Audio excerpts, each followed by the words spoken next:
Бидний одоо зорилго болгоод байгаа арьсчир ноос ноолорын салбарын бүтээмжийг нэмэгдүүлэх. Энэ зорилт маань өнөөдөр дэлхийн ертөнцийн нөхцөл байдалтай харьцуулсан талаар товч мэдээлэл өгье. За дэлхийн ширхэгт материалын үйлдвэрлэл гэж буюу энэ текстилийн салбар гэж байгаа. Жилдээ 116 сая тонн ийм ширхэгт хэрэгтэй байдаг бол үүн дотроо амтны гаралтай ширхэгт 1.6% эзэлдэг.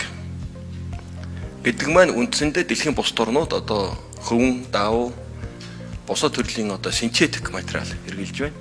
Тэгэхээр 1.6% нь амтны гаралтай байдаг. Энэ дотор манай ноолуур, ноос маш одоо өрсөлдөх чадвартай одоо үнэтэй ийм орон зайд бид байршиж байна.